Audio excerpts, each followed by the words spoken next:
Hello students, आज हम हमारी मार्केटिंग मैनेजमेंट की क्लास में फंक्शंस ऑफ मार्केटिंग के बारे में स्टडी करेंगे। Important functions of marketing.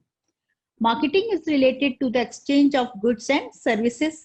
Through its medium the goods and services are brought to the place of consumption.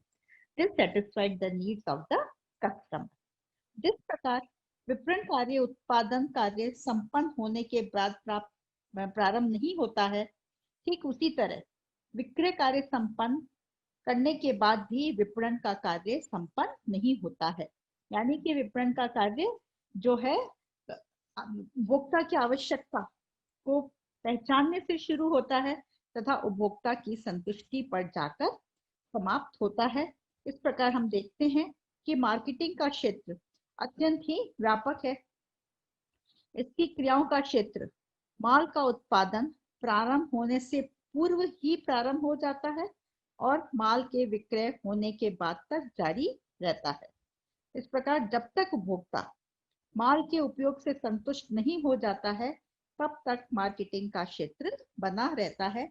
इसलिए ये कहा भी जाता है कि विपणन उपभोक्ता से प्रारंभ होता है और उपभोक्ता की संतुष्टि पर ही समाप्त होता है। इस प्रकार जो हमारा मार्केटिंग है उसका क्षेत्र जो है फंक्शंस हैं वह काफी व्यापक है।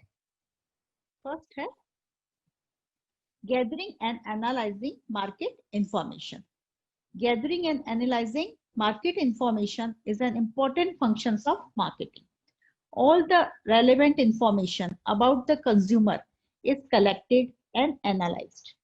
On the basis of this analysis, an effort is made to find out as to which product has the best opportunities in the market.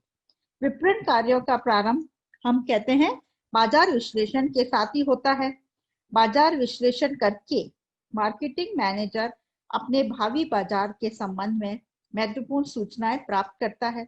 इसके द्वारा प्रबंधक अपने ग्राहकों की आवश्यकता, इच्छा, रुचि आदि का ज्ञान प्राप्त कर सकते हैं तथा बाजार में वस्तु की मांग एवं पूर्ति का अध्ययन भी बाजार विश्लेषण के द्वारा ही संभव है। Second is marketing planning. Now to achieve the objectives of an organization with regards to its marketing, the marketers chalk out his marketing plan. To achieve this objective, the marketer has to prepare a plan in respect of the level of production and promotion efforts. It will also be decided as to whom will, to what, when, and how. To do this is known as marketing planning. इस प्रकार संपूर्ण बाजार में ग्राहकों का पता लगाकर उनकी समान प्रकार की विशेषताओं, आवश्यकताओं, इच्छाओं, रुचियों के अनुसार बाजारों का वर्गीकरण किया जाता है और उसी के हिसाब से मार्केटर्स जो हैं अपनी मार्केटिंग प्लानिंग करते हैं। Next third is product designing and development. Product designing plays an important role in product selling. The companies whose product is better and attractively designed sells more than the product of a company whose design happens to be weak and unattractive.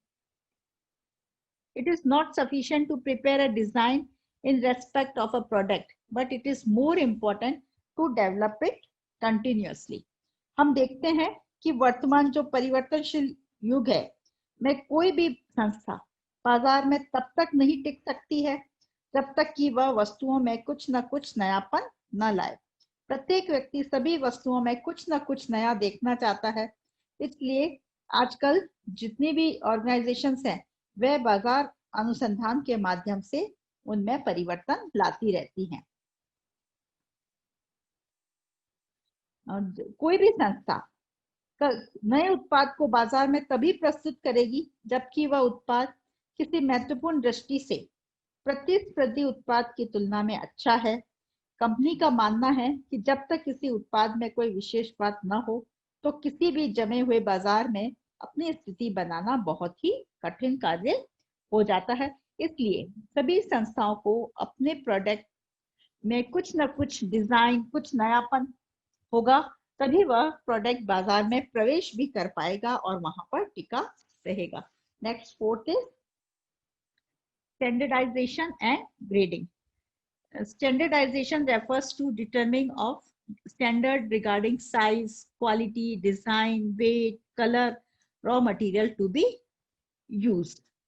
यानी कि standardisation के अंतर्गत वस्तुओं का प्रमाणीकरण किया जाता है। प्रमाणीकरण के अंतर्गत वस्तुओं के निर्माण के लिए प्रमाप निर्धारित किए जाते हैं और उन्हीं स्टैंडर्ड्स के अनुसार वस्तुओं का निर्माण किया जाता है। Next is packing and labelling. Packaging and labeling. Packaging aims at avoiding breakage, damage, destruction of the goods during transit and storage. Many times customers demand goods in different quantities. It necessitates special packaging. Packing के अंतर्गत जब भी जो कोई भी वस्तुएं होती हैं उनके रंग, रूप एवं किस्म की उनको सुरक्षा पैकेजिंग के माध्यम से प्रदान की जाती है। इसके द्वारा वस्तुओं को आकर्षक स्वरूप में प्रस्तुत किया जाता है ताकि लोग उसे खरीदने के लिए प्रेरित हो सके। कभी कभी पैकेजिंग का उद्देश्य वस्तुओं को छोटी मात्रा में उपलब्ध कराना भी होता है और उसके में पैकेजिंग का जो कार्य होता है, इसलिए वह वस्तुओं के उपयोग में पैकेजिंग के द्वारा भी मितव्ययता लाई जा सकती है। इसी तरह से labelling. Label is a slip which is found on the product itself or on the package, providing all the information regarding the product and its producer. This can either be in the form of a cover or a seal. यानी कि labelling के अंतर्गत जो packing पे जो label चिपकाया जाता है उससे कोई भी वस्तु होती है उन वस्तुओं की के बारे में सारी बातें डिटेल में बताई जाती हैं। Thank you. Functions of marketing की नेक्स्ट पार्ट को देखने के लिए आप इस चैनल को सब्सक्राइब जरूर करें और इसके सेकंड पार्ट को भी अवश्य देखें। Thank you.